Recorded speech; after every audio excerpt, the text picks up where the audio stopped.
team. Welcome to the Mosaic.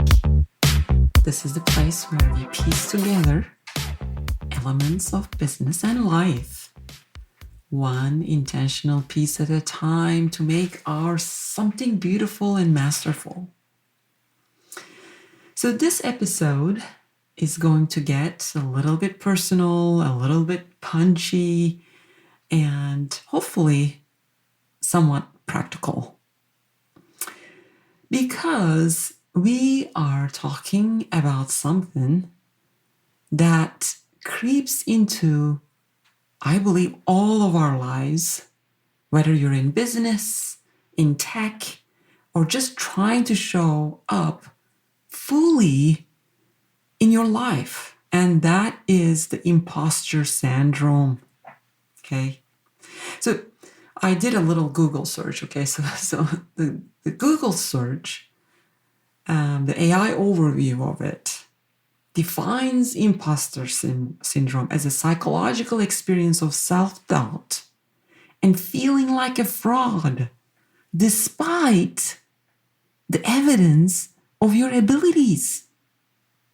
So people with imposter syndrome may fear being found out, quote unquote, found out as incompetent or unworthy, right? So some of the behaviors are like attributing success to luck. So you're successful, but you tell yourself, oh, it's because I got lucky on that incident, right?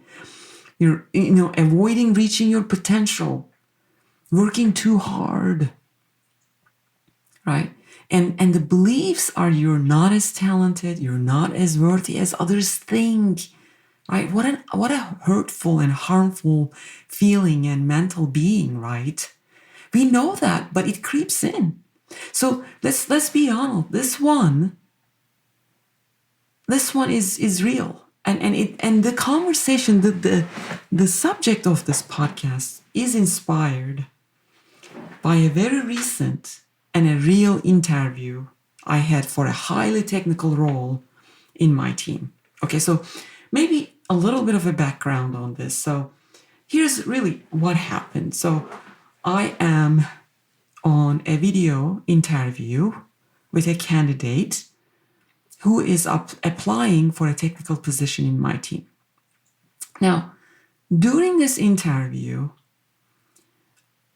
my interviews in general, okay, I have this question that I always ask this question. And by the way, feel free to steal it. It is a gem.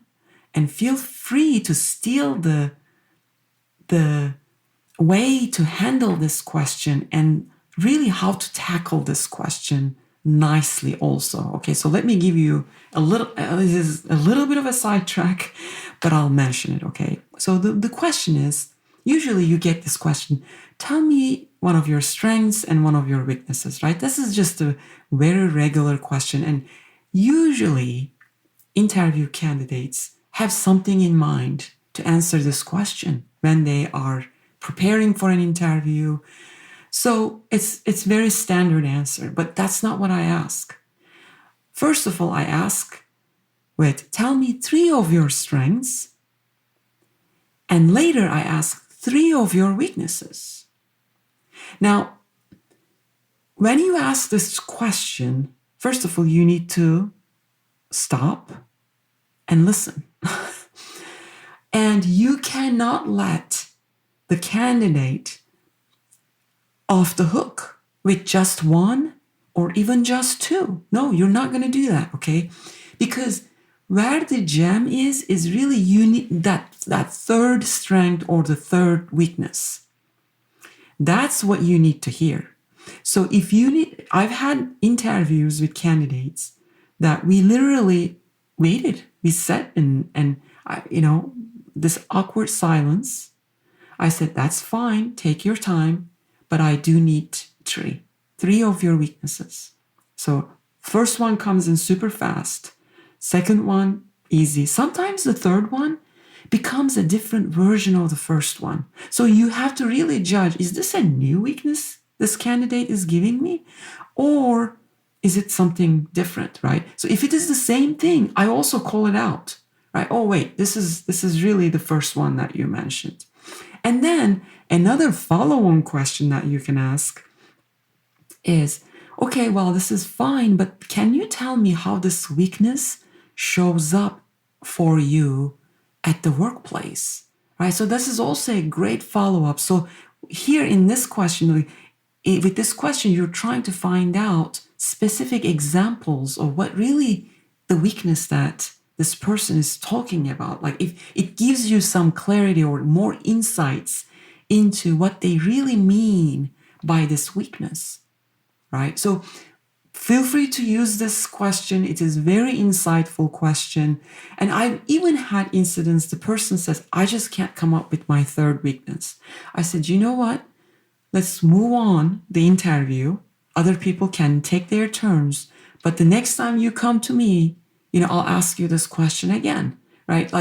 But if they can't come up with a third weakness, I just question, right? I just question if this is the right candidate, if they can be transparent. But anyhow, I have already sidetracked this episode quite a bit. But because, this candidate in this interview, brilliant, by the way, brilliant candidate, looked at the camera, which is like looking at me in the eye in a virtual interview, and said, one of my weakness, I think, is a bit of an imposter syndrome, because even the question that was asked to me prior to this around software programming languages, we were talking about that, and a couple of software programming languages that we asked if this person knew him or not. And he's a developer, by the way. He does this day in and day out. He didn't know that programming language. So he told us that it triggered this weakness, right? And I'm like, oh, right. So that really hit me, and hit me hard. Not just because I have been there, but because I know so many of you listening to this right now have too, right? And maybe you are going through it right now. So I told the candidate, first of all, that right there, right then, I said, first of all, I really wanted you to know that thank you for being open, transparent, and honest about it. But second of all, I want you to know that you're not alone. We all feel it one way or another. I mean, we can read our affirmations, we can journal about them till the cows come home. You can listen to the Mosaic episodes one after another, listen to the affirmations on the social media, but sometimes, especially in those high stakes moments like this job interview or a business pitch, you feel like, am I really qualified for this? You question your own abilities as a developer just because you didn't know a particular programming language. You question, do I actually know what I'm doing? Let me tell you something. That feeling is not the truth, okay? That is your fear talking. So, especially in fast-moving fields like technology, entrepreneurship, leadership, the landscape is changing so fast. Everything is shifting. Innovation is in exponential speed. It's so demanding. The growth is constant. So it's so easy, my friends, to fall into the trap of not feeling like you're not good enough. So first of all, I want to tell you and maybe give you a few pointers of how to maybe give you some steps today to help you snap out of this imposter syndrome and come back into your power maybe a little bit more quickly. And not in 5 years, not in next quarter, I just want you to feel your strength now, okay? So first of all, I don't want you to deny it. I mean, if you're feeling this, you cannot push it down, okay? And we had an episode around the thought exercise, right? Putting your thoughts to test. I highly encourage you to go back and listen to this episode after you're done with this one, please go ahead and search it. Put it, I think that the episode title is Put Your Thoughts to Test. Okay. So, but before you can do that, you need to call it out.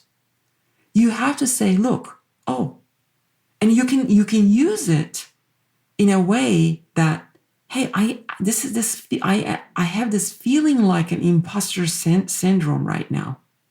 You need to name it, and naming it pulls it out of the shadows, right? So you have to name it so you can hopefully resolve it. And then second of all, once you acknowledge that you're feeling that feeling that's not helpful to you, you have to give yourself some grace. You have to say that, hey, I am in a position that I'm growing. I'm putting myself in a space where I'm stretching my abilities. I am doing something hard, right? It's like, let's take this candidate, right? He put himself in this growth environment where he's even taking a chance to put himself in this vulnerable position to interview for a job posting. Of course it feels uncomfortable. But that also means that you are in the right place for growth. So your imposter syndrome is because you put yourself in that position. And it's a good place to be. So third of all, reframe that thought. Please go back to that episode. Put your thoughts to test. So every time that voice whispers at you that that you're not good enough, I want you to say something like, I may not know everything. I may not know this, but I have the ability to learn anything. And because that is the truth. Let me add that you don't have to do it all alone, right? You don't have to know everything. You have to know, trust the people and the systems around you. Trust your abilities to learn things. Trust your past experiences and really trust yourself because you have the capacity to learn anything. You've done it so far, haven't you? And then finally, you have to leap anyway. So courage doesn't mean that you don't have the fear. It means that you have to take the action with the fear along the way. You have to get grounded, take a breath, and take that leap, take that next action. Because you're not here to stay comfortable. That's not life is about. It's you're here. We're all here to grow, to rise, to lead. Okay, so affirmations related to this episode. I want you to repeat after me. I want you to feel it, believe it, and say it to yourself. I am exactly where I need to be. I trust my ability to grow through anything. I am learning, evolving, and showing up with courage. My value is not defined by what I don't know.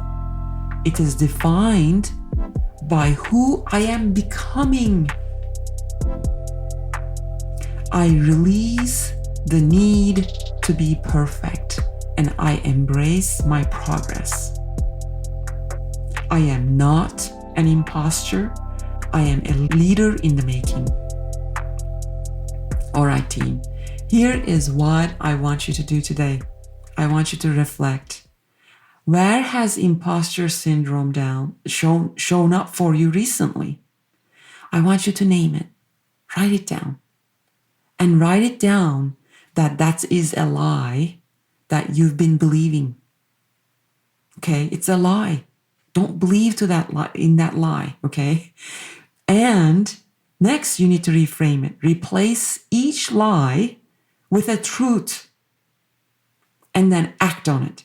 Make one bold move this week, whether it's in your business or in your career, that this imposter version of you would hesitate on, right? But put the real you knows what you're ready for and capable of. And don't forget, this episode isn't just for the listening. It's about building your masterpiece, one action piece at a time. Please take some actions today, okay? And if you haven't already done so, I want you to head on over to arzughazi.com. Sign up for my free gifts on my website that I've created for you. There's a 4-day affirmation series. There's a customer journey workbook that can help you get clear and confident on moving forward with your business. But if this episode really hit home for you, I please leave a review and share it with someone who needs it.